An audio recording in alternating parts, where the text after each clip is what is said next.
आता पाहूयात बातम्या सविस्तर। अकोले तालुक्यातील बारी घाटात सकाळी संगमनेर कसारा बसचे स्टीअरिंग लॉक झाल्याने बस दरीत कोसळत असतानाच बस चालकाने बस घाटातील सिमेंटच्या कठड्यावर चढविल्याने ती बंद पडली। मात्र पुढील चाकाचा भाग अधंतरी राहिला। या बसमधील 47 प्रवासी बालबाल बचावले आहेत। संगमनेर येथून सकाळी 6 वाजता निघालेली MS17 BT 3160 ही बस संगमनेर कसारा येथे 8:30 वाजता बारी घाटात आल्यावर एक खड्डा चुकवताना एका बाजूला ओढली गेल्याने चालकाने ब्रेक दाबण्याचा प्रयत्न केला असता बस रस्त्याच्या उजव्या बाजूला ओढली गेली।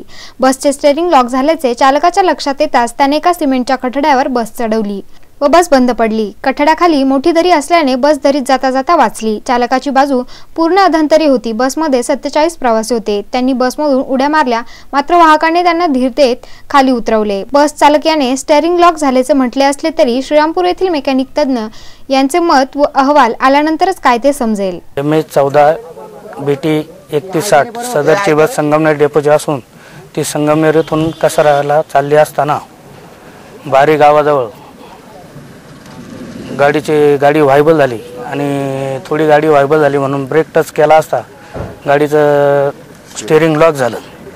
स्टीअरिंग लॉक झाले असता गाडी खूप वाचवण्याचा प्रयत्न केला, पण ती कठाडाला जाऊन धडकली आणि कठाडावर जाऊन अटकली गाडी।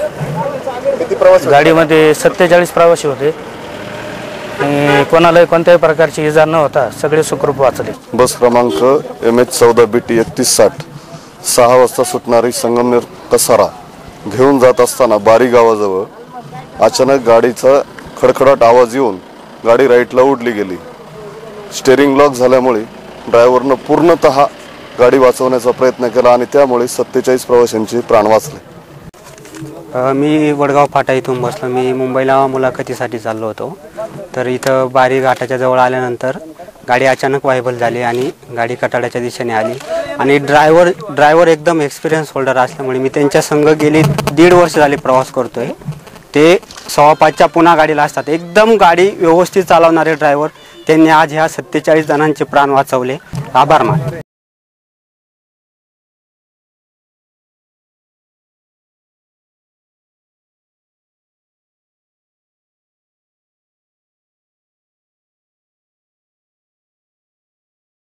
प्रतिनिधी अण्णासाहेब चौधरींसह सुचिता कुलकर्णी, SP 24 तास अकोले।